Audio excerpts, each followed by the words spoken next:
and actually that, especially those murals at the parks that they're doing, I mean, that is definite connection to the community. That's how we are doing with the time here. I mean, because I really need to give this piece that we stole to show our mentor here, Mr. Carhoff. We need playing music and singing. How we're doing with time. So we still have some time to chat more and gossip more. Sure, yeah. And as a matter of fact, my experience was as follows. I could have hosted this long time ago, because when Carrie Watson was hosting this, and she was about to leave, and she talked to me about it, as well as Holly Berkovich. She said, I think you can do a good job as an educator, veteran educator. You can work with Mike and John. And my hesitancy was, I was an employee of the district at the time. And I felt that, well, it's a little odd, you know, if I sit to grill you and you are the superintendent or assistant superintendent or even a principal, and I give you a question. I'm just going to. Yes. There's my wife out there. Oh, I was just going to wave at her. Yeah, that's Karen, huh? Yeah. She must have heard us talking about the world.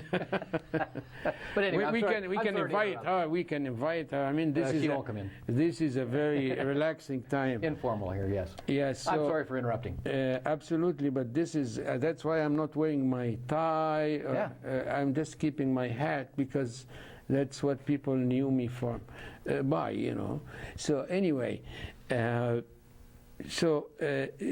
happens. It happens many times that I get out of the structure, questions, and I ask a probing, and this was not easy if I was an employee. As an employee, that would be tough because sometimes you do sometimes ask some tough questions. Yeah. And to be fair, that should be asked. This should not be a show where we just come on and sugarcoat everything and just say, okay, we're not going to touch the controversial topics. No, we should be talking. This should be about anything, which is again, you know, it's for the whole community. It's about the school district, but it's everything for the community, and that involves bond issues, that involves buildings, everything. And so they come on and Murley has been here to Superintendent Murley has been here to talk about some of those things. Actually, all the superintendents have been very good since the show's been on about coming in and talking about issues like that. But that's what. That's what your job is sometimes. Is to So, what kind of gratification do you get from being behind the glass window in the? I get to appear on the screen, a little bit ego feeding, and sometimes I get to say what I like to say. And sometimes I plug something that's not really politically correct. Yeah. And but what kind of gratification do you get? Well, I as well as John back there enjoy putting the show together, which I'm going to put in a little plea for help a little here too. Now is that we can always use more volunteers. It turned out with John and I working in the back mainly out of necessity because there weren't enough people to do the work back there. I never minded hosting. I can talk.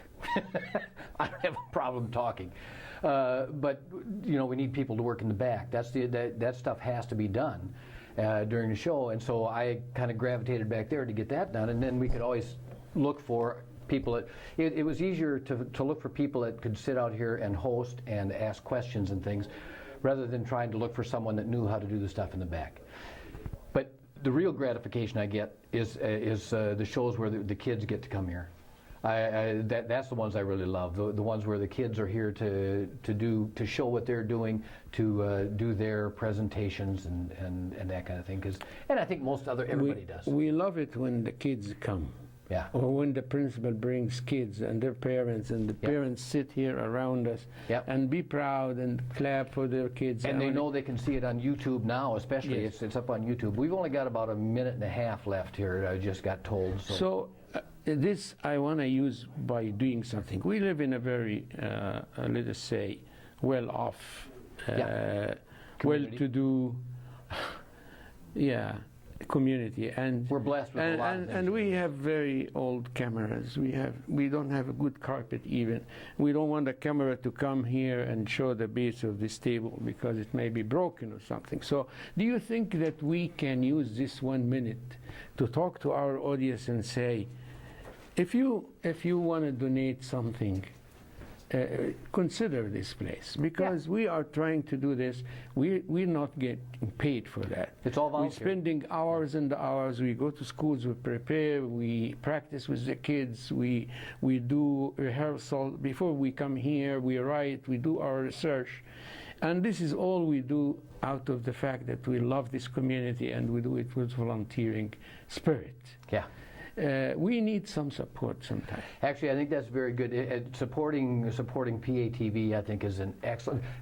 People are always looking for in this community to support things and stuff. But I think what we need to talk about right now is the next segment we're going to see is we're going to see John Carhoff doing his little performance. This is the surprise. This is the hook. Whether he likes it or not, we're going to be putting that on. Yes. So I think it's time for us. Ladies and gentlemen, all the audience around us, one of the last episodes of Education Exchange this year will give you 3.5, 4 minutes with our father of this show, who's not normally on screen. But yes. Today he gets John Carhoff. All right. Thank you very much. Good evening, ladies and gentlemen, boys and girls. Several years ago, Louis Armstrong, the great saxophone, sang "It's a Wonderful World." People used to ask him, "Hey, Pops, what's so wonderful about this world? Don't you know there's a war going on?